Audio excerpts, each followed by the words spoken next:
So slide and Aknia. Welcome back to Khmer Voices, where we shine a spotlight on the achievements of the Cambodian diaspora around the world.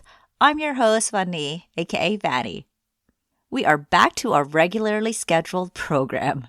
The last couple episodes, I focused on the Khmer Diaspora Conference that happened in late March in Lowell, Massachusetts. But today, I am introducing you to Borey Chau.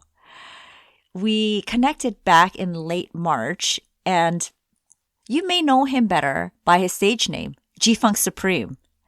And if you're like me, you didn't know that he also runs the Instagram community. It's spelled KHMMUNITY. And you know what? I didn't know that he was a mechanical engineer as well. I honestly thought that his profession was in the arts. Like, he's a rapper, he's a clothing designer, he is a painter now too.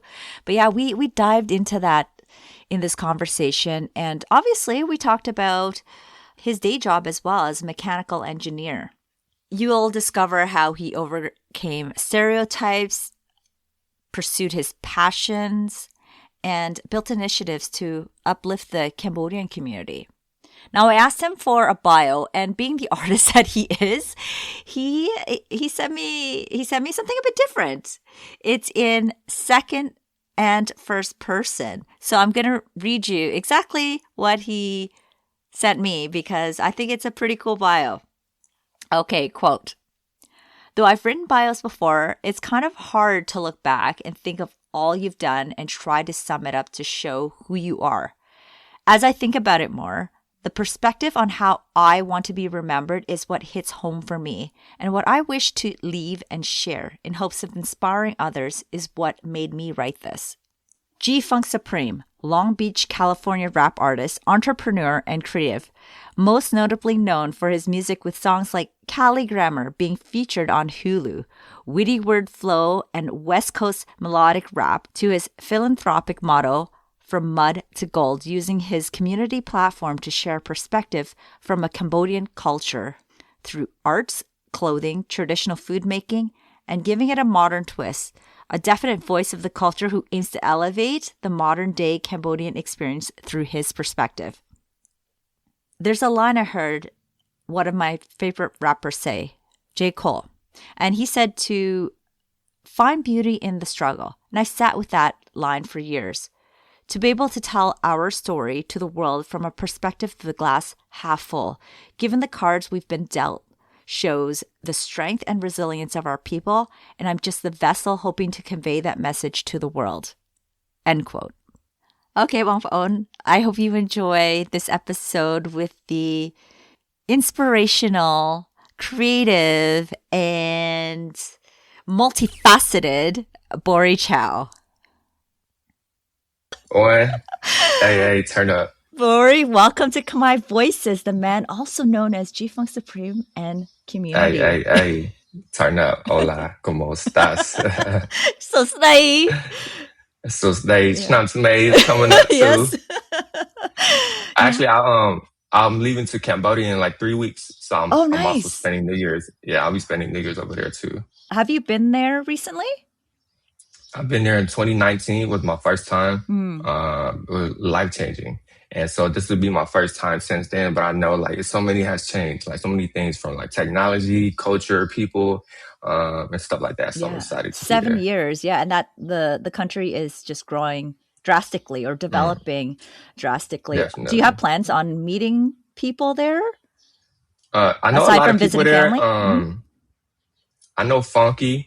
He's real dope. Do you know who he is? Yes. You know what? He's a really dope. Oh my goodness. So there's a new Cambodian restaurant here in Vancouver in like the bougie district, the financial district / bougie district. Anyways, he designed the murals in the restaurant. Oh, there. nice. Yeah, he's incredible, man. Dude is like insane. He's from Montreal, right? Yeah, I met him actually my first time we was over there. We just knew each other off of like, social media following. And when I was over there our last day, me and the homies, we went to go meet him. And he had an art show at the Rosewood Hotel. And I was just blown away. It's like luxury skyrise, rooftop. His artwork was everywhere, and it was just like I was like, wow, like it's crazy. So it was just dope. It was dope to see. Yeah. So who else are you going to meet up with there? Really whoever. I know a lot of folks over there, but it'll just be me exploring.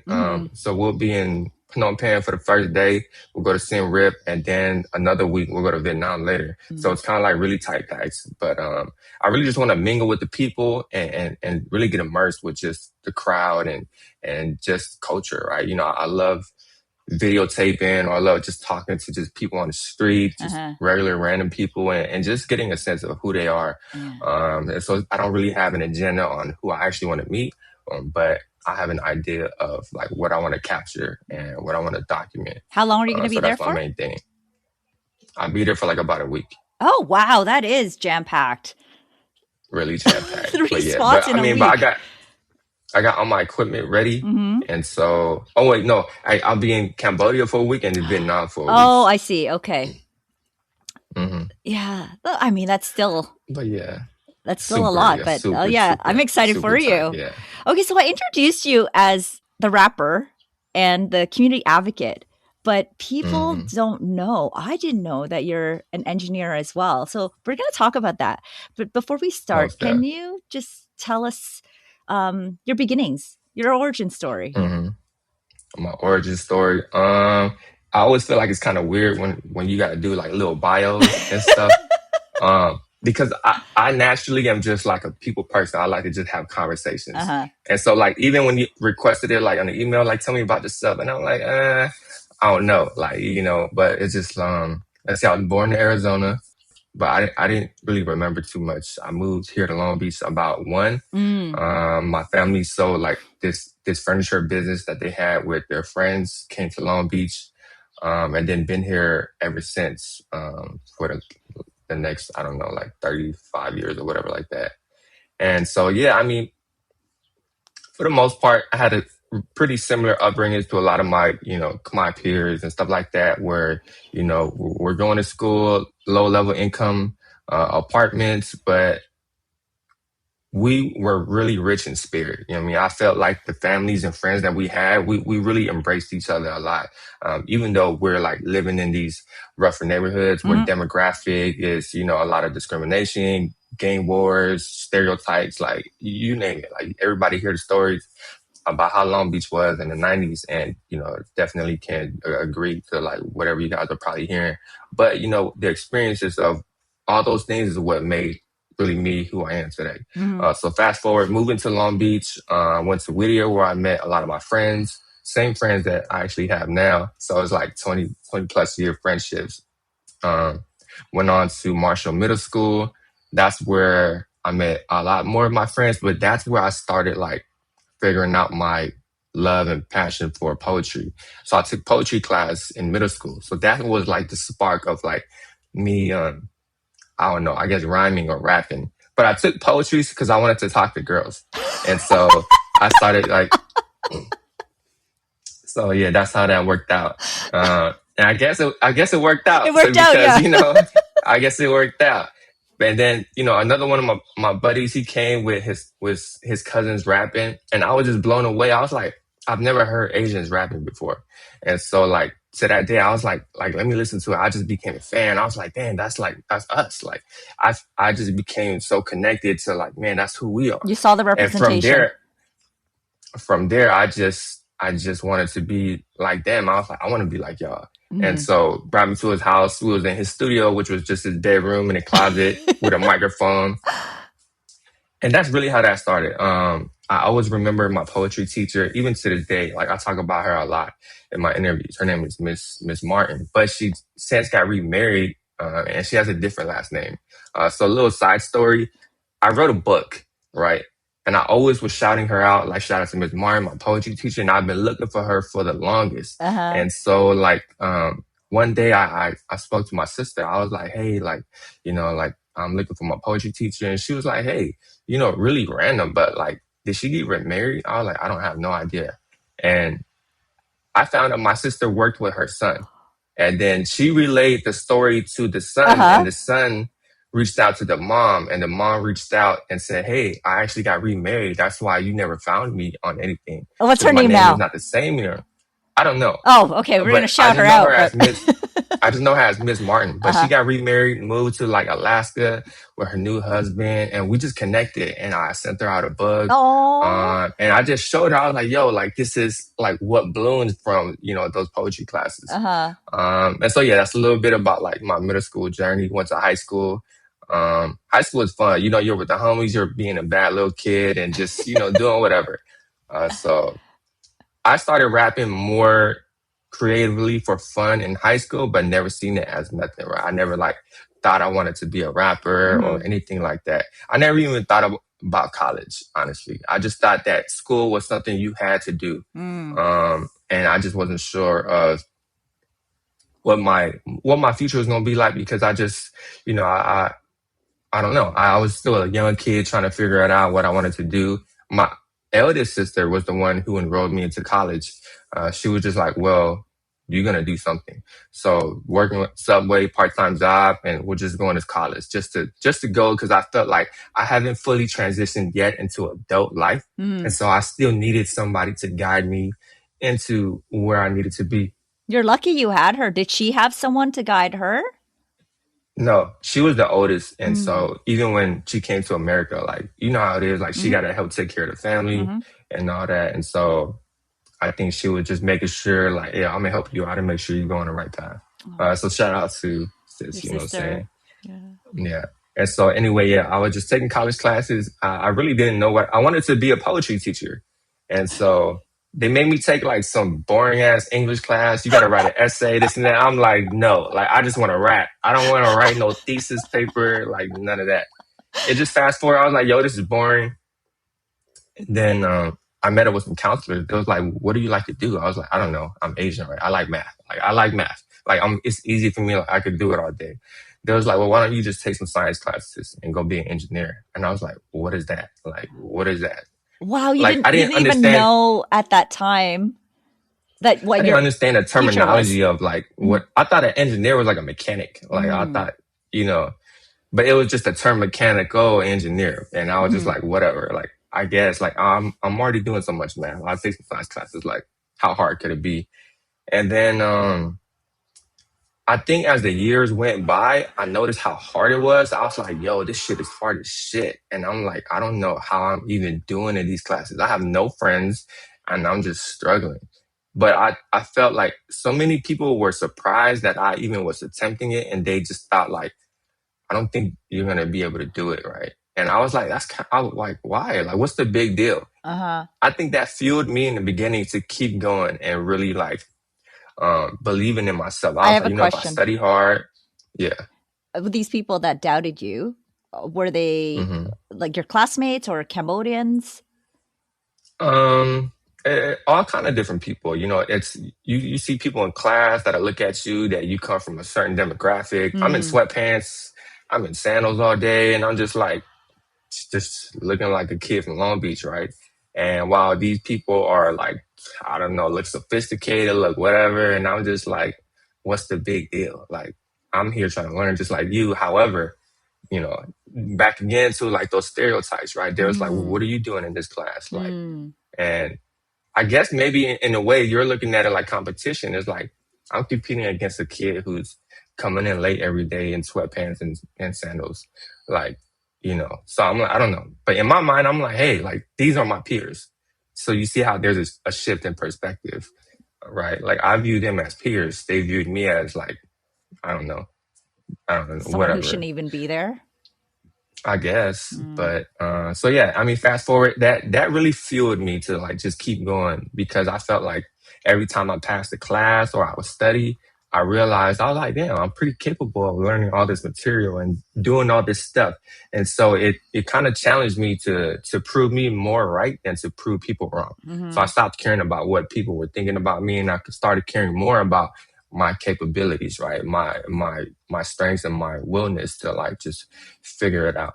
And yeah, I think from there is where I started to rap more maturely. I started going through life experiences. I started having I feel like stories and things relatable to people, like my peers and adults, that they just like kind of took me in a more serious way. And I was just surprised. I'm like, hey, I'm just being me. Like, I'm just rapping for fun. Mm-hmm. But I never had the idea of like, I wanted to do this as more like, as more than just a hobby.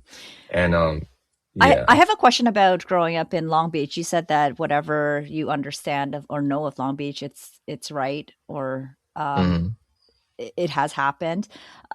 How did you stay out of trouble? Was it your family that helped you stay out of trouble? Because you mentioned, oh, we're getting in trouble, but it sounded like it was just little stuff that teenagers do, not like real Yeah. trouble. I mean, really, I think it's a mix of like, it's a mixture of everything, right? It's family, it's the friends, the people you surround yourself with, Mm-hmm. a lot of different factors. Because I grew up in a household where at the time my parents were still together, so there was a lot of love, right? We grew up, had fun, and we had a mechanic shop business at the same time. And so like being as a kid, I'm like, man, I don't want to be here. I just want to be out with the homies.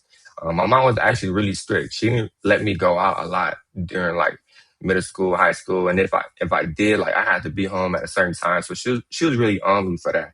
But at the same time, even at people I hung out with, like we were just normal bad kids. We wasn't doing nothing crazy. Mm-hmm. And so like I still got a little bit of experience of like being rebellious at the same time. Like my mom was really on top of me. And I think because when you're in an environment where you're able to express yourself freely, at the same time, you have parents who love you and, they do certain things like discipline you out of love and not out of like anger or out of, fear or hate.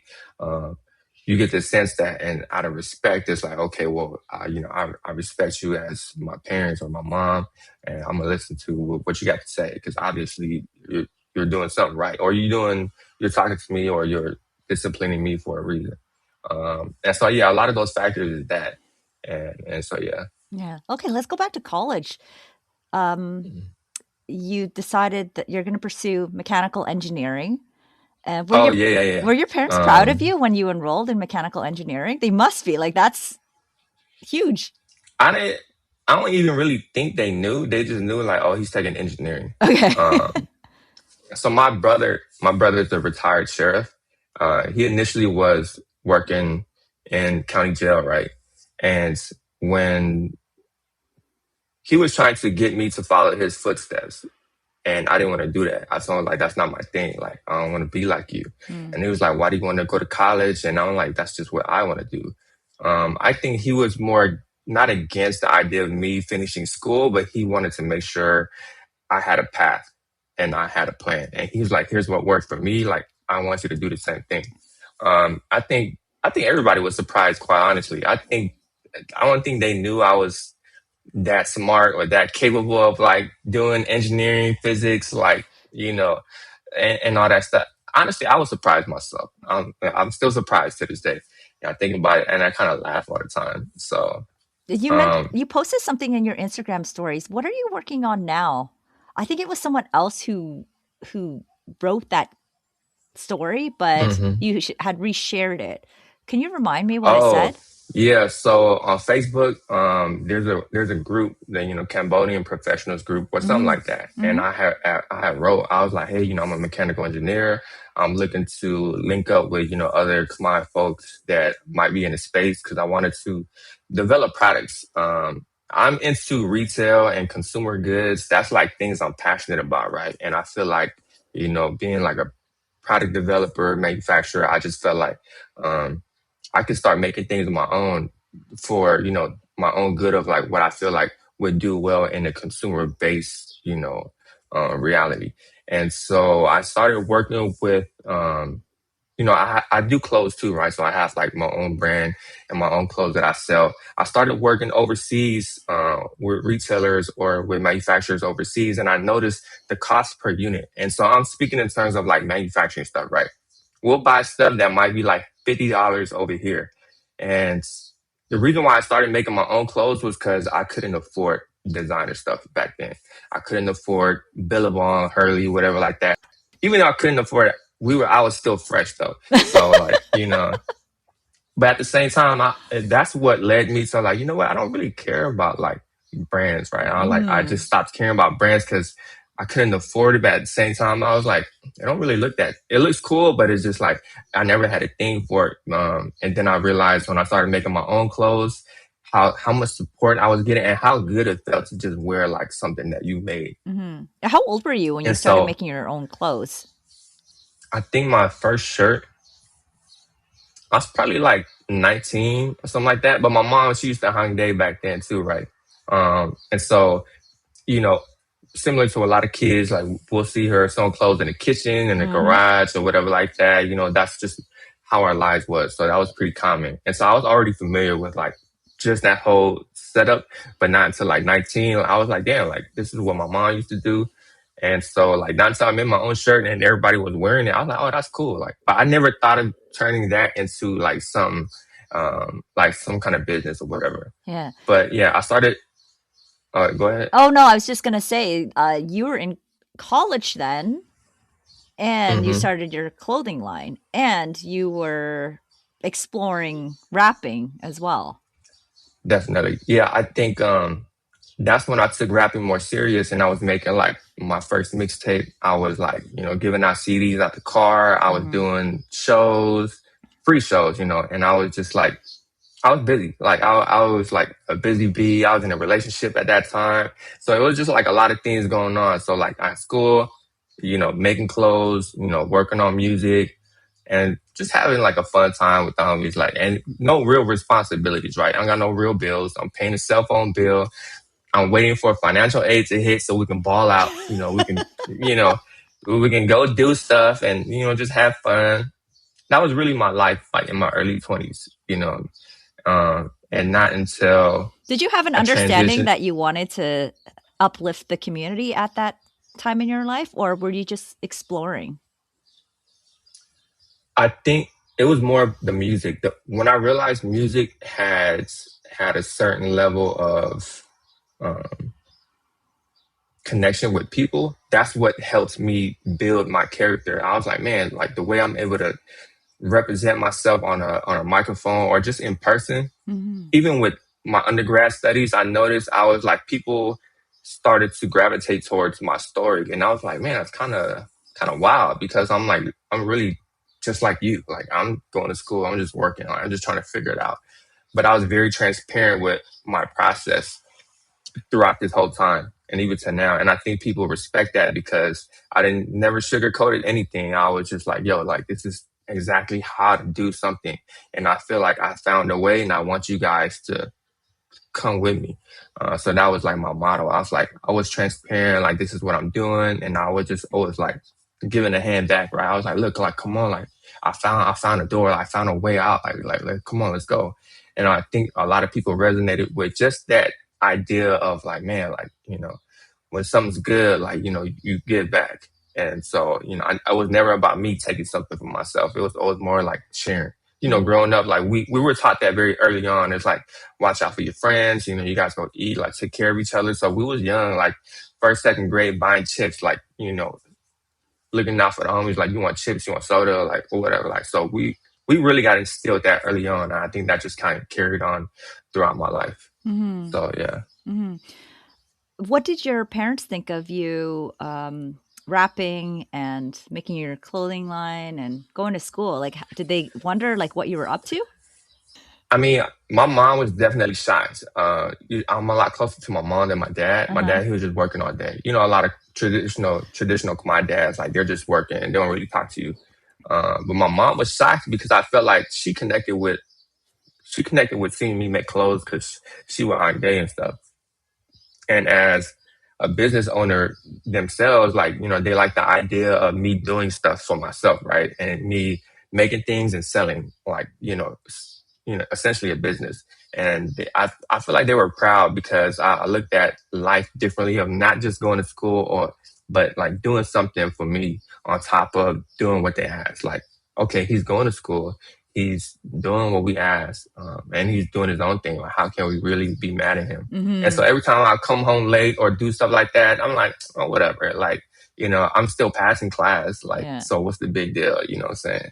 And, yeah, it was really interesting because I think my mom was also surprised, and not until like I graduated, she was like, wow, like, impressed. Like, you graduated, you have an album out, you put out your own album, you're selling clothes. And I will always invite them to my shows and my events. And so when she sees people like just, talking about her son or like doing whatever, like she's just impressed, like, damn, like this is my son, you know what I'm saying? So that was kind of like a cool feeling, So you're involved in the Cambodian community in Long Beach. Can you tell me a little bit about your work there? Like, what do you do aside from putting on these, being an entertainer at these events? Yeah. So I have a platform called Community that I also run. So a little backstory about that. So Tara that you interviewed before, he's the homie. We actually used to live in the same apartment complex growing up, and we used to rap against each other. You didn't tell me that he was a rapper. Yeah. I would have asked him to do a freestyle. I'm telling you, me and Satira, we're tight like that. Like we grew up, like I'm talking since like from second grade on up. We didn't really connect back until we were always cool, but we didn't really like get back into the realm of like, being who we are now until during COVID. And so I brought up the idea about like, hey, like I want to do stuff for the community. I want to like, do something because I knew I liked rapping, but I felt like I was evolving and I was like, I didn't want to rap forever. And I wanted to do something that was bigger than me. And I felt like with my platform or with my like kind of network that I built off of music, I wanted to do something that was more broad to reach out to the community. And so, funny story of how the word community came about. I had a conversation with 4 of my other friends. So a little backstory about them. These are 2 guys that used to be incarcerated. And then there was another guy that all knew each other. But I knew some of them. They reached out to me because they felt like I was that creative guy, the creative bubble to help like translate what they were trying to do. And I was like, we need to find a name for what we're trying to do. And I was just driving to work one day and I just thought about the word community.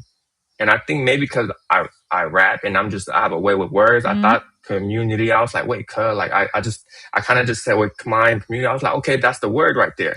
And so I had a video shoot one day. I had a friend make me a shirt with the word community on it. And since that day that I wore the shirt, a lot of people were just flooding my DMs like, whose shirt is that? Like, whose brand is that? And I just lied. I was like, oh, it's mine. And I literally applied for an LLC the next day. So I got it trademarked the next day. I did the whole process. I trademarked it the next day.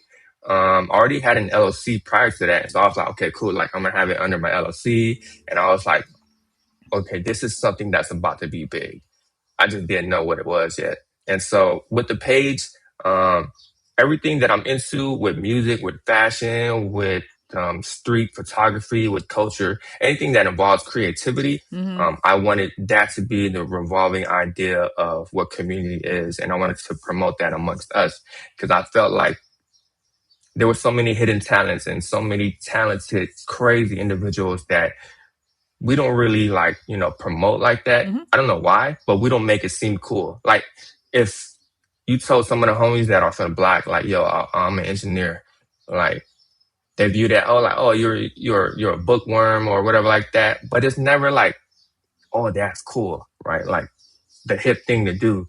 And I wanted to change the perspective of like being a creative and going to school and being like, doing a lot of other things versus like the stereotypical stuff of what they thought Khmer people was like low income, gang, or into like, whatever. And I wanted to change the idea of who we were and highlight all the positive stuff that we were doing. And so that's what community stands from.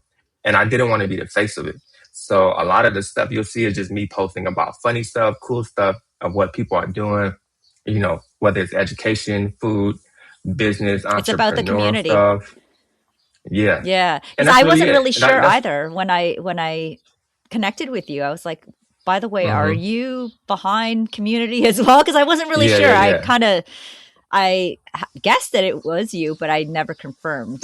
Yeah, but great This job photo that you're right doing here, there. is during the Khmer parade, right? Oh, awesome. So I took this photo, and this monk was on FaceTime, or he was on Facebook Live, and I didn't know, but that's me in this photo in this phone, and I was like, "Damn, that's crazy!" So I printed it. So I have a plan to this year to do an art show full of like pictures that I've done, pictures of my friends or things that I'm a fan of. I love photography. There's this guy named Stuart Isaac. I don't know what his name is, but he's like this photographer that documented all the deportees from all around the world in Cambodia. And he has like this classic, like all these crazy photos of people in Chicago when they first came to America. And I just hit him up. I bought a photo, got it printed. So yeah, I plan to have like a whole like little art show sometime this year. Amazing. Full of stuff. In Long Beach? But anyway, back somewhere. I might do it in LA, make it a little bougie. Yeah. Get people to feel like I really want it to feel like something special. Yeah. So I want a reason for people to go somewhere and feel like because we physically moved our body to a place that they have to have fun. Like we came there for a reason and you're gonna stay for a reason. That was my idea. Yeah. So yeah, back to community. And so I wanted community to be an ecosystem.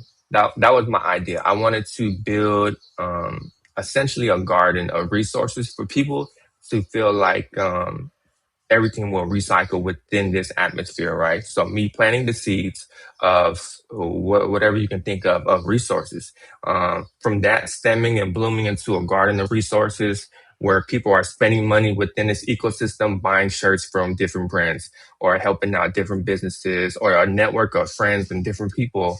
And from there, when you're buying stuff from other people here, there, wherever, and what that does, the idea of that is you pay it forward or you pay it backwards, or however the saying goes.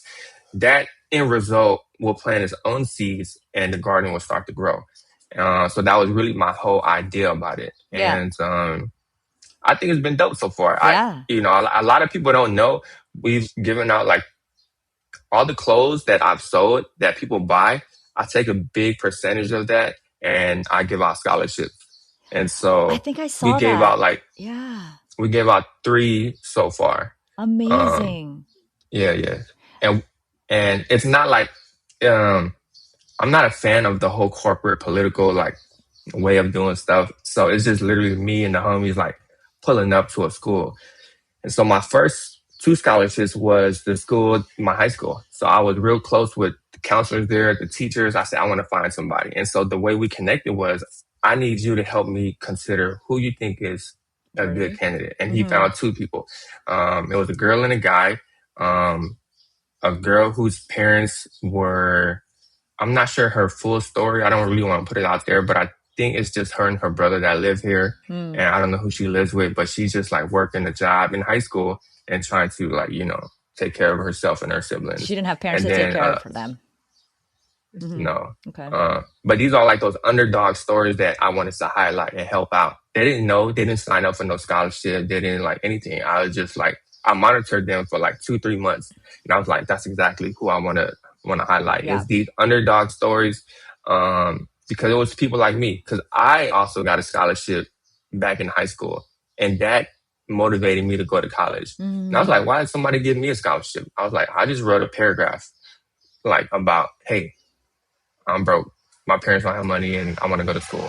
I literally had one paragraph and that was it. I was like, I want to go to school, but my parents don't have money to help me out.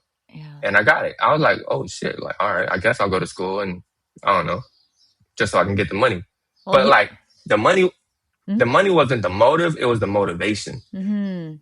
I realized, and I wanted to give that back. And so you realize I was like, okay, somebody did that for me. I'm going to do it for somebody else in hopes that when they, blossom into the person that they'll be, they will do that for somebody else and it'll build an ecosystem. And I know it works because it's kind of funny how you said, 2 degrees of axis or whatever, like how people are all connected. Yeah. One of the kids, his friends is, so in my family, my brother's wife her side of the family, her little brother is married to somebody whose little brother is friends with the guy I gave a scholarship to.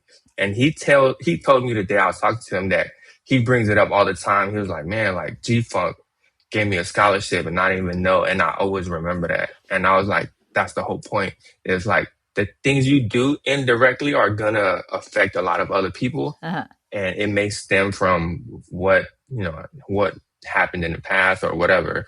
But hopefully, you'll be able to do something like that for somebody else. And so the ecosystem is just slowly growing and kind of doing its own thing. Mm-hmm. And it'll just live on its own. I have a question. Are these are the underdogs, are they Khmer, or do you have it open to everybody in the Khmer. area? I mean, okay.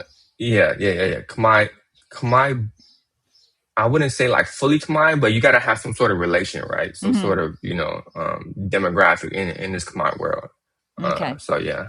Yeah, it reminds me of what the Jewish community does. Like in Vancouver where I live, the Jewish community really help each other. Like they buy from their businesses, they give jobs to their people, and they reinvest in their community, and they are thriving here. I mean, for sure. And I see that that's the sort of thing that you're doing as well. And we're trying to do that here as well in Vancouver with a nonprofit that we established. But yeah, for sure. Can we talk about your day job? Like, what do you do? Sure. You're a mechanical engineer, but what exactly is it that you do? Yeah, so I'll give a little backstory of how I even got a job. It was hard. Yeah, I was hard. Okay, so you graduated college and you didn't have any prospects. I did. I was an intern before. Okay. So I used to work at Subway first. I went from Subway, then I went to Vons, and then from Vons, I went to Lowe's, and then I was working at Lowe's for a minute, and then I had a homegirl that I knew amongst friends. Like we went to a birthday dinner, and then I forgot how the conversation went, but I was just saying like, oh, like I'm going to school for engineering. She mentioned like, oh, I work somewhere like where we have engineers. I was like, oh, for real? Like, I need a job. Like I'm looking for an intern. She was like, just hit me up. So I just messaged her on Facebook one day. She gave my resume to like, the engineering team. That's pretty much how I got the job. I interned there for like, I think 2-3 months, but I got fired. And so that didn't work. I got fired because I guess he didn't like when I was just in the shop talking to the guys all day. Okay. But you're an intern. Okay. I'm in the shop talking to the guys to wonder like, how does all this stuff work? Right? Like that's how you're going to get the real learn fast, not behind a computer. Like you want me to be behind the desk. I'm like, it's not who I am. Like whatever. Right. So from there, I forgot my other buddy got me a job real quick. And then there was a job fair at school. This is maybe like 2013, 2014, my 4th year of college. I'm maybe like a year away from graduating. And so I know like for a fact, I was not as smart as everybody. I didn't have the experience. I didn't have the grades. I didn't have the knowledge to just talk to recruiters or talk to companies. But I knew I was funnier. I knew that, and I knew I have a lot more personality than a lot of these kids because they're just so into like school but they didn't have no sense of like people skills, which is very important. Like to learn how to talk to people. My people skills I got from music. I got from rapping. I got from talking to people, doing shows. So this is where like it kind of all helps me be who I am, right? I just seen a recruiter. She was a girl. A poetry class. I knew I had a way with words and how to talk to girls, right? And so it all ties together. I swear. And so it was lunchtime, and I didn't ask her any questions about work or job. I was like, oh, it's lunchtime. You probably pretty hungry, huh? She was like, oh my God, I can't wait to go eat, blah, blah. So I started making her laugh. And as soon as she started laughing, I was like, I got her. But so then I was like, oh, aren't you guys hiring me for engineers? And she was like, yeah. Like, what do you know about the company? I just looked at the table or flyer And I just lied my way. I was like, oh, I know you guys do this, that, this, that, this. She was like, oh, yeah. Like, it sounds like, you done your research. And she's like, I'll just write your name down. And I thought nothing of it. 3 months go by and, I'm still working the job that my buddy got me, but I'm getting tired of it. And I get a call from an HR, but it wasn't the same lady. She was like, hey, you applied for this place. And I was like, no, I didn't. She was like, yeah, you did. And I was like, I don't know. No, I didn't. She was like, do you remember so-and-so? I was like, oh, yeah. Like, oh, yeah, I did. Like, I spoke to her. She was like, oh, you want to come in for an interview? I was like, sure, like, whatever. So fast forward, because I know I'm kind of, talking a lot. But fast forward, got with the team, got the job. They asked me to do stuff. That's what really started my career. I worked in a manufacturing place for like airplane parts. And the guy who was my engineering manager was like my older brother's age at the time. And so he already viewed me as a little brother. He never told me until like, I think a year later that I even looked like his wife's little brother. Oh. And I was like, oh, funny. Like, no wonder he used to treat me a certain way. So he was really tough on me. But like, I learned a lot from that job. So I went from manufacturing, I went to R&D for air cargo company. And so now I work for a company called Northrop Grumman. I don't know if you're familiar with who they are. So if you think in the world of like the top defense companies, if you look at all these like war movies, defense movies, and they'll talk about like these defense contractors building like, F-35s or all these little fighter war jet planes, missiles, whatever like that. My company is probably in the top 3 of that space. I got that job because my brother's wife's older brother was already at that company. And they needed engineers. And he reached out like, oh, are you looking for, a job? I was like, I already got one. But like, what's so good about your place? They kind of just poached me. I was like, fuck it, I'll go. Because where I was at the time was too easy. And I was like, man, I'm too young to be doing something that's too easy. I wasn't learning too much. And when I get into a space where I'm not challenged, I get bored. And when I start to get bored, my mind starts to wander. And I start to look for other things to do. And so, So anyway, I started working there, and that's where I'm at now. And so my program we do is missile deterrent and missile defense. So imagine like we're getting shot by a missile. One of our satellites will say, hey, you guys are getting shot right now. So we'll send a signal down to our antennas on the floor. These are like these big ass antennas that you might see like, somewhere around. They'll send a signal like, okay, we'll send another signal to one of our stations nearby so we can send a missile to shoot that back down. That's pretty much how that works. So, yeah, Insanity. That's what I do. Oh my goodness. Yeah. So you cool. did, yeah, it is. It's completely different from what you're known for online. I know that you don't like to share it. Can you tell me, you don't really like to talk about the fact that you're a mechanical engineer. Why is that? I don't know. I just think being a rapper is more cool. So, I mean, it's not that I don't share it. It's just like, if you ask, I'd say, and we'll talk about it. Yeah. I'm very vocal about being an engineer because I feel like there's a lot of people and younger kids that look up to me to be like, damn, like I never knew that about you. But I feel like what gets people's attention is me rapping and doing music, and doing all this other stuff. And so what I like to do and what I mentioned before is learning how to adapt your language to talk to certain audiences. I want to be able to talk to an audience that recognizes me as somebody they first look up to. And they might not look up to an engineer first, but they might look up to me rapping and having my own clothing brand and doing community where I'm doing shows, I'm doing events and stuff like that. So now I have your attention. Let me tell you like what it took to get here. It's like, this is all the stuff that I've, been able to do so far, but it took a lot of work. And also school, I tell people a lot. I was like, you got to have something, do something for yourself to where you feel like your life will be sustainable. And that will allow you to fund your lifestyle, your clothing brand, your rapping, your music, and a lot of people don't know, I fund my whole thing. Like I pay for a lot of this stuff myself, my camera equipment, my studio, my whatever, because again, I couldn't afford all this stuff back then. And so I figured out how to save and learn how to do it myself. That's what I was going to And ask you, whether you used your day job as a means to do what you most do. definitely. Okay. Most definitely. Not only that, like I got into like when people realize you start to spend so much money on your quote unquote hobbies, look for a way to convert that into a business. That way you can reap tax benefits and you can reap what really America has built to help benefit entrepreneurs and business owners.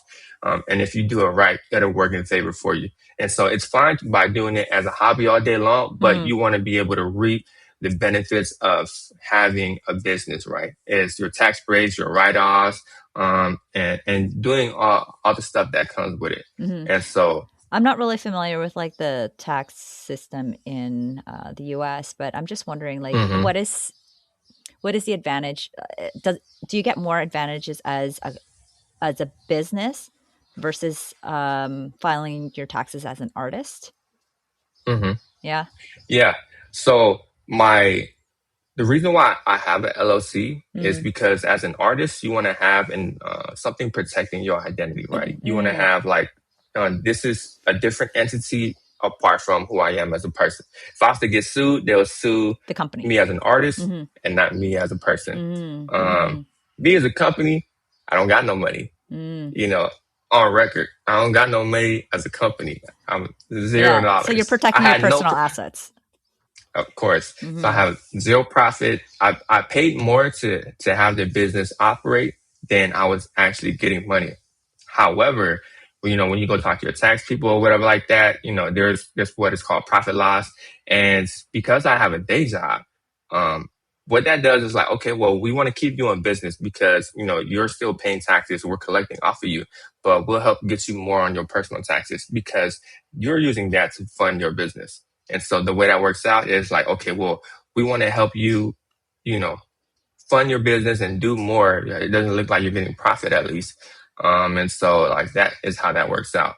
And even if you talk to any tax person, when you have property, when you have, you know, businesses, when you have things in your business name, there's like a depreciation value, profit and loss, like a lot of that stuff that people, even if you work from home, this office space, I use as like my studio too. Yeah. Everything, right? Like it's all included. And so, I tell people all the time, if you're going to build a business or have some sort of idea, make it sustainable to where it's going to work for you and not work against you. So spending all this money on, you know, material, on equipment, on whatever, make sure you learn how these corporations are doing it. Because there's these banks that's at the end of the day, end of the year, they're paying $0 in taxes, but they probably spent like $100 million, $200 million. So yeah. How did you get to that stage in knowing to do this? I really didn't. You know, I think I started I fell upon like YouTube videos. You know, Nipsey Hussle, he was like a really big inspiration, and he was really big into that stuff too, about owning your business and everything that you do, and he was really like, you know, really pivotal, I feel like, in my perspective of life, right? And having ownership. And so I just looked into like asking a lot of questions. I'm just online just asking questions and just finding out like what are people doing to like sustain the business or to get more on taxes or like how to have another source of income. And so that's what kind of led me into like doing stuff like that, doing LLC stuff, like, you know, and so we try to instill that in a lot of the stuff that we do, but at the same time, I don't think the younger generation think that's cool. Like, I don't think they understand yet because they're so young. They're not in the idea of like business owners doing taxes, doing paperwork. But if I tell you, hey, I own my own brand, I sold out shows, like I do stuff, that gets your attention more. And then when you start to follow me, you'll notice these are all the things that I talk about.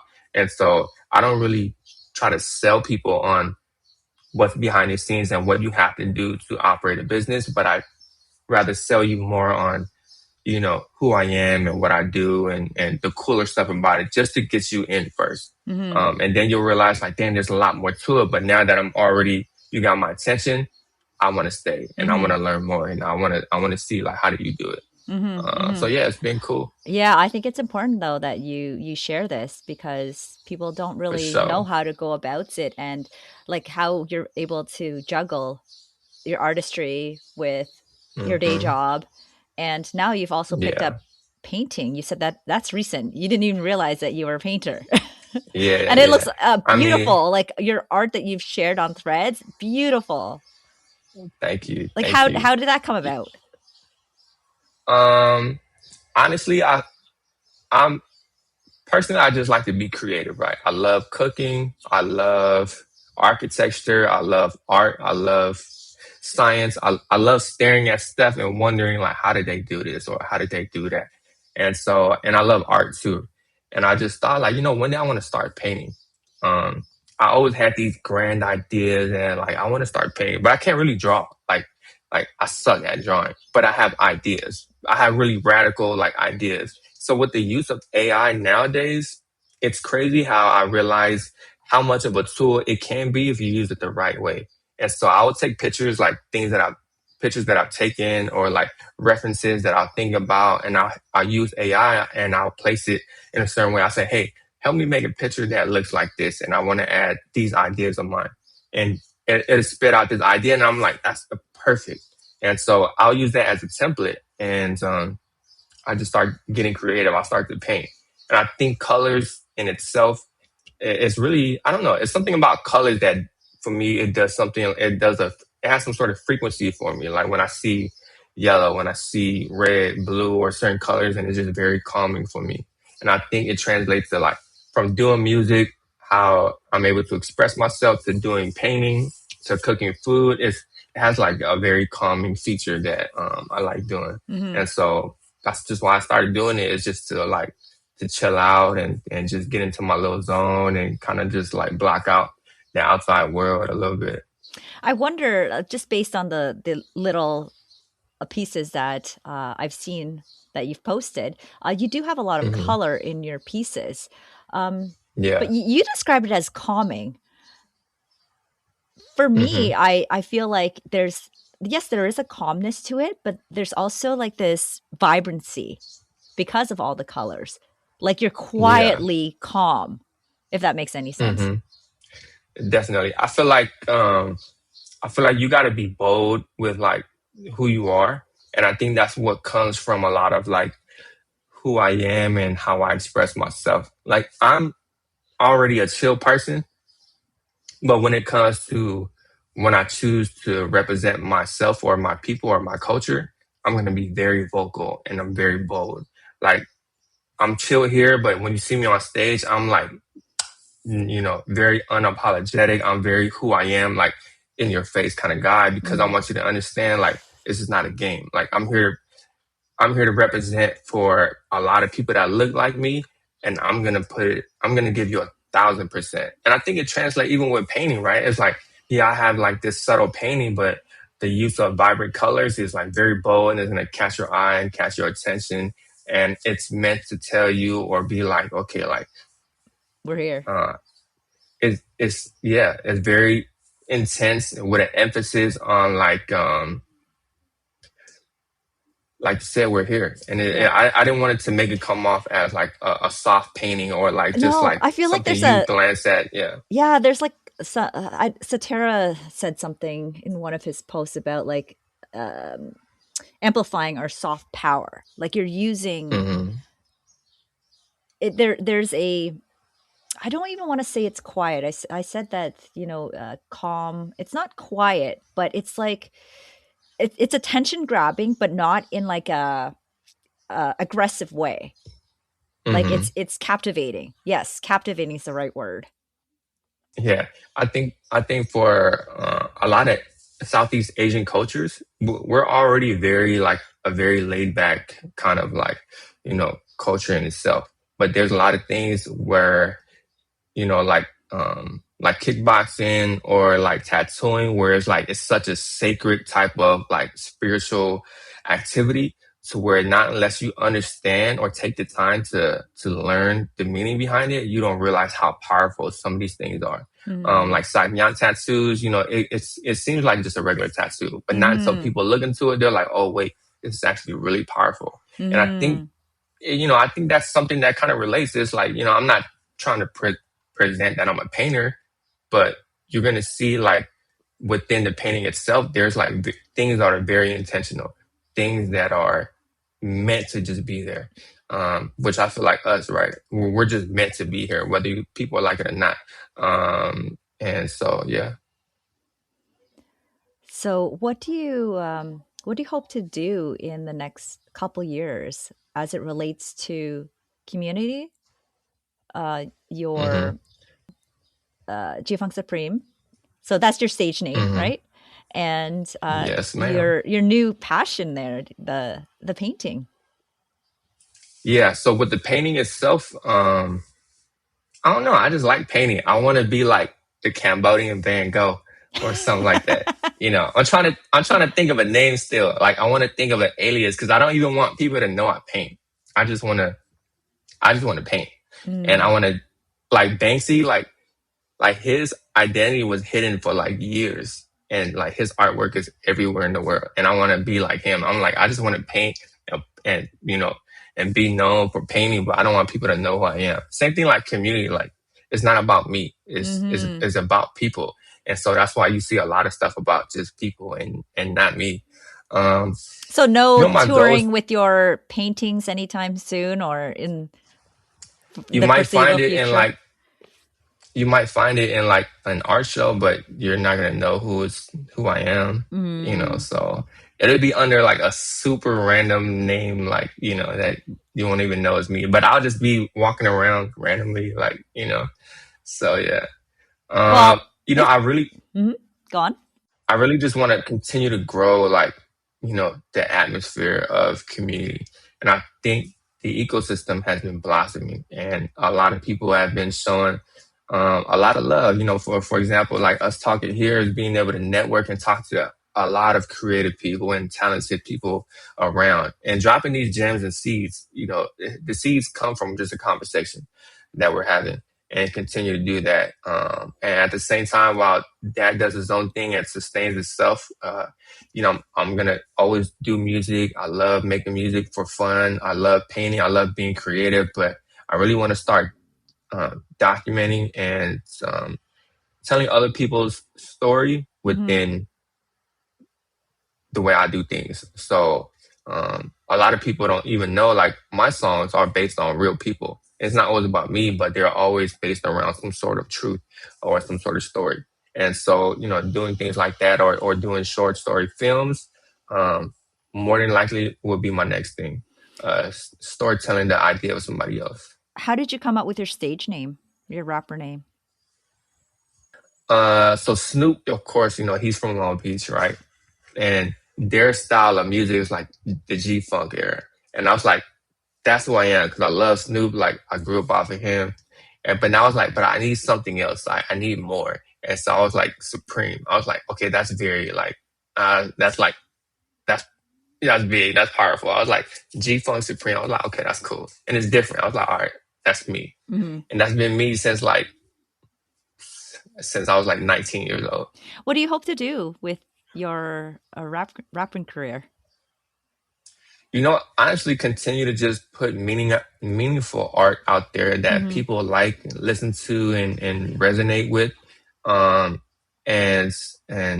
allowing it to really just continue to be myself. It really balances me from the chaos in the world, and that's what I like about it, because with so many things going on, I can always fall back on music and remind me of like where I come from. And even if I never made $1, or even if it doesn't become like this whole grand scheme of things, I'm gonna always be able to hold that on as something that keeps me grounded, because it really brought me here today. So it taught me about how to keep going in school. It taught me about financial management, how to make an album, how to make a project, and how to, budget things. It taught me how to start a business or, understand like you might get sued. So protect yourself. It taught me how to talk to people. Like, I feel like in a way where it's very inviting. Like, you know what I mean? People have this idea about a rapper and it's like, oh, he's into this, that, this and that. But not until people talk to me, they're like, bro, you're like mad different. Like, you're just regular, calm, cool. And I'm like, bro, yeah, like, I like to rap, but it's just like, so, it really just helped build me to be the person I am today. And so I want to continue to just be that person and do cool stuff, travel the world and talk to people. And so, yeah. I think it was last year. I was looking through your Instagram real quick and an album was dropping. When was the last album you dropped? Oh, yeah. So my last album I dropped was 2019. That's the year I went to Cambodia. I have a finished album right now that I've been sitting on. And so the thing with me is I need to feel inspired, right? Because my music comes from a source of inspiration. And I think as artists, as creatives, that's like the dopamine that we all chase. Like we all chase inspiration. Like we all want more and more and more of this. It's like crack. It's like, I need more. But how much more can we chase before it becomes numb? And I didn't want to feel like that because so many demands of like, okay, I just gave you my last album. And then it's like, we want more and more and more and more. It's like, well, I need experience. I want to go through real life things to talk about and to be able to present.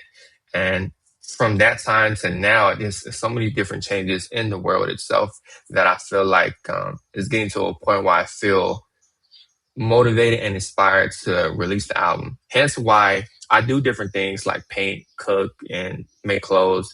It's because these are different forms of inspiration that allow me to express myself and not have to think about music. That way, I don't feel the hunger of looking for inspiration because I find it through different things. Whether it's talking to people like you, whether it's painting, whether it's traveling, I find a sense of inspiration in different things that translate to like, back to music. So that's what it all boils down to. So yeah, I'm excited though. The album, I will say, is incredible because it's different. Are you going to be adding to it? You think there's more to add to it, especially since you'll be going to Cambodia later this year? For sure. Yeah. There's actually this kid I found on TikTok.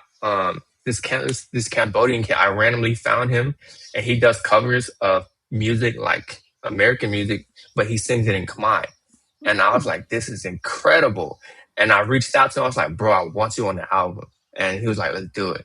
I don't even understand Khmer like that, but it just sounds so good. And so like, of course, we're like going back to Cambodia and Vietnam, and just being inspired by people, and like that is going to be such an amount of fuel and passion that I'm going to have. And I can't wait to document the whole thing and share it with the world. That itself alone is going to be, something I'm going to cherish forever. Yeah. So I can't wait. And I really want to build off of that and add an addition from that experience to the album. Yeah, well, I think people are waiting for it to drop because it was last year that you put the post up, right? Yeah, last year. So I haven't posted about it because I don't like posting about it and not doing anything about it. I understand. Yeah, so I thought I may have missed it. That's all. No, you haven't. To be determined still. For sure. Yeah, exciting. Maybe after I finish my painting, I'll do it. How many pieces have you painted so far? 3. Oh. My first one was hella ugly though, because like I drew it by hand, and I don't know how to draw like that. I know how to draw enough, and when I realized, I'm like, oh, because I felt like that was the right way to do it. And then I was doing some studying. I was like, a lot of big artists, they trace their ideas that they'll do on an iPad or whatever because it's just faster. And I'm like, oh, okay, well, if they're cool with it, I'm gonna do it too. And so from that point on, like I learned how to put my ideas I bought a projector, I put it on the wall, buy a canvas, and that speeds up the whole process. So now I'm on my third painting. Oh, nice. Okay, no wonder I didn't see that many. No, I literally just started this year. How long does it take you? I know it varies, but how long was your second painting? My second painting, How long did that it probably take you? took an accumulation of like 32 hours, if I say. Mm-hmm. This third one is a big ass painting though. Like this one, it takes long for sure. I don't know. This one might be like, it's big. It's like 5 feet by 3 feet or something like that. I'm really excited to finish that one. Do you see yourself doing like commission work for individuals or organizations? Nope. No, you're not going to have any commissioned work? No, because I feel like at that point it becomes a job. But I rather do something as a gift and not as a job. So I tell people, like, when you find something that you like to do it because you like to do it, and don't do it because you're chasing money. Because at that point it becomes a job, and who wants to be at a job? You know what I mean? Like, it's like, like I love doing music because I don't have nobody telling me what to do. I love doing art because my ideas are limitless. Like, I literally can spit out an idea and just go do it. And if I want to eat something, I'm just going to Google a picture. I'm like, I'm going to eat that and I'm going to go make it right now. So it's like, I tell people, I was like, be the owner of your life, right? Be the owner of your product. And, if you got something you want to do, like, just go for it. And don't let nobody stop you. Don't let nobody deter you from who you want to be or what you want to do, So that's the takeaway you'd like listeners to take away from your story, the lesson you'd like listeners to take away from your story. Just be yourself. Be yourself, have fun at the same time. And don't take the joy out of life. I think when you, when you just have fun doing things and, and you're just, having fun, it just becomes cool. Like, so yeah. There's one other question I always ask guests, and I couldn't find it in our email exchanges. What advice would you give to your younger self? I found your bio, but I didn't find your. Oh, I didn't write that. Okay, no wonder. I didn't want to have a predetermined thing. Yeah. Because like I'm very conversational. So like, even if you tell me like, oh, we have an interview, okay. Like, I didn't look at any of the questions. I glanced at it, but I was like, I didn't want to like have an idea. Yeah. You know what? I'm finding that I actually don't ask half those questions. It's just something to think about to help people guide for sure the conversation. To help them think about like how to introduce themselves. That's all. But yeah, I mean, I guess you're an expert at that. You've been on radio shows and such. So yeah. But yeah, what advice would you give to your younger self? Say like when you were in college and you were in the liberal arts program and you weren't really sure what you were going to do about that. Well, actually, no, you said you wanted to teach poetry. Yeah. But then you dropped out, or not dropped out. You changed majors. I think if I was to go back and have some advice for myself, I feel like what I would say is to fear bigger. And by that, I mean, the more I'm afraid, in a sense of like, the more I don't have an understanding of something and the more I'm afraid of having that leap of wanting to chase something, the more I become gravitated towards like, I have this itch, like I need to do it. And when I realized like these leaps or these fears that I had early on, when I finally got over those things, I'm like, oh, okay, well, I got over. Well, now let me see how much more I can go. Like how high can I actually jump, or how far can I actually go? And if I was to look back at myself and understand like the capabilities of human power itself, like you really could do a lot of incredible things. And what I would tell myself is fear more. And from there, it would just attract me to like understand it's like what fear more, not in a sense like I'm scared, like I don't want to, but fear more in the sense where it's like, oh, damn, like, am I ready for something this massive or this, this grand? and how can I prepare myself for something that grand?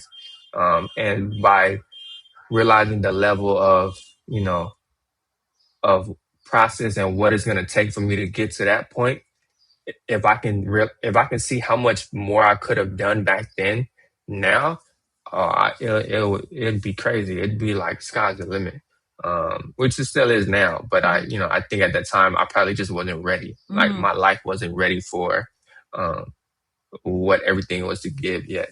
Yeah, So yeah, I mean, that's what I would tell my younger self. Yeah, you didn't even know that you were going to be a mechanical engineer. You didn't know that was an option. Nope. And I thought I was gonna be a poetry teacher. In a sense, you probably, are. and probably on strike right now. You know what? In a sense, you are. You're a poetry teacher, but you're not in a formal setting. Like you're with your music. You're teaching people. Yeah, I mean, the stage is different these days. I mean, there's so many ways to talk to people, to get your point across. And it's an incredible time. You know, I think a lot of people should really take advantage of like the resources that we have in front of us, and to us. Everything is at the reach of our hands, and it's really out here for us. So yeah. Mm-hmm. If people would like to get in touch with you, maybe for some mentorship or advice regarding becoming an engineer or pursuing some artistry in some capacity, how can they get in touch with you? Or do you want people to? I'm assuming yes. That's cool. I mean, you really could just hit me up on Instagram. I'm pretty vocal with talking to people. Like people hit me up all the time. And yeah, like I think from there, it makes it feel natural. We can have a conversation. We'll follow each other, and I just show you like what I've done or other people that I look up to, and what I feel that they've done that are cool. And it really just goes from there. Just say hey, I say hey back. You mentioned people that you look up to. Can you just give us a few names that you look up to? Yeah, I mean, as far as like, I'll say my peers, right? There's a lot of incredible people that I find these days that are super relentless. So I have a buddy named Razmi. Razmi, he's the owner of a company here called Meals.com. I don't know if you heard, but he does these burgers called lemongrass burger. Oh, I've seen it. Yeah. Incredible, right? And funny story, one of my best friends was his neighbor back then. So this is how we all knew each other. I used to see him in passing at school. We both went to Long Beach State, but he's younger than me by I think 4 or 5 years. And I heard that he was studying to be also an engineer. And one day I was passing by, I was like, hey, you need a job? Like, yeah. I was like, I got you one. Just like that. I was like, because I knew him and he was Khmer. I was like, I got you one. Send me your resume. And so I got him an internship at the first job that I had. And from there, we sat next to each other and we talked about all of our dreams and aspirations sitting next to each other. It's like, oh, don't even chill. We're not going to even be here that long. Like, he was like, I want to start a meal prep company. I want to be a chef. I want to be this and that. Because he was really into fitness. He's buff, and so if you look at where he's at now, incredible. Like, I love watching his stories because he did exactly what he said he was going to do. So that's a guy. Shout out to Razmi. All my boys at Journey to Fit, Jandar, T, Bo, Sokane. These are friends that I've had for 20 plus years. They come from the same background as I do. These rough areas, grow up, gang wars, discrimination, stereotypes, everything, you named it. And we're still friends to this day. We hang out all the time. They run their own gym. And in a sense of they're in a different realm as me, right? In the whole fitness world. But to come from where we come from and to establish yourself in a space that you don't see a lot of familiar faces, it's incredible. And they inspire me, even though I hate seeing their faces every day. I hate talking to them every day, but those are my best friends. And it's we keep each other grounded. We keep each other cool like that. And those are people that I can never see my life without. So shout out to my mom. She's somebody who inspires me all the time. Just to name a few, right? And these are just individuals. I forgot to ask you, is your family artistic? Or are you the black sheep? I think my dad, he played a couple of instruments, but I'm really the black sheep. Yeah. Okay. Yeah. I'm the coolest one here, for sure. I'm definitely my mom's favorite. I'm definitely the coolest one here. Yeah. On that note, well, thank you, Borey, for your time and keep doing what you're doing. Everything is so admirable, and I'm cheering you on from Vancouver, British Columbia, Canada. Thank you. Isn't that where Nardwar is from? I don't know if he's from Vancouver. Maybe he's from Vancouver. I don't know. I know he's Canadian, but Yeah. Okay. are we talking So about the same what? thing? Is it like a character? The guy that does the interviews, Yeah. Nardwar, Yeah. I think he's Canadian, but I don't know if he's from Vancouver. Yeah. I'll look it up. Maybe. What? Hey, I appreciate have you ever the been? call. No, I want to though.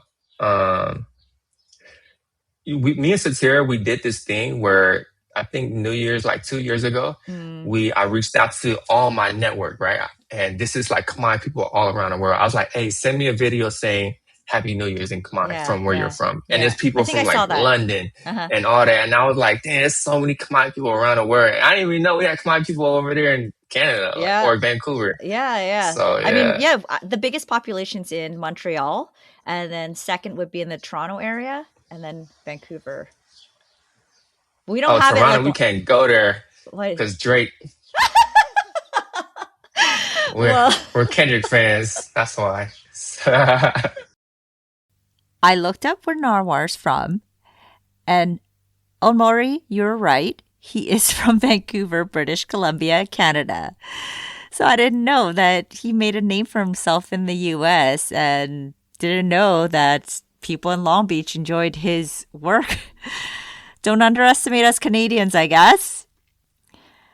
Borey, I want to thank you again for sharing your inspirational story with us and giving us a peek into how you got to where you are. What you shared with us was very insightful, and I hope that whoever is listening, if you think that someone would enjoy Borey's story too, please share this episode with them. You know, this conversation I had with Borey, and I've had them with a few of my other guests too, where they just have so much heart and love for our community. I get this sense of euphoria after I leave the conversation. That's why I love connecting with people that are doing just incredible things with their lives beyond their careers. If you have a story that you want to share with me, don't hesitate to reach out. I love talking to people from all over the world. And you know what? I'm actually thinking of changing my podcast up a bit, where I'll be focusing on specific cities in seasons. So I'm thinking of ending this season sometime in the summer, June, July, and then start season 3 late summer, early fall, and start publishing once a week. You know, now that I'm doing this full time, I can handle once a week. And I also want to focus on bringing more nuance to our conversations. It'll require me to do a bit more research, a bit more work on the cities where my guests are from. But I think, you know, hearing stories back to back from people in certain areas of the world, I think that's going to be it'll elevate this podcast a bit and give you guys a bit more nuance to the different communities all over the world. So I hope to take the podcast that route. Let me know what you think. And yeah, if you're enjoying this podcast, don't forget to give it a good rating wherever you listen to podcasts. So I'm all going for listening. We'll be back in 2 weeks.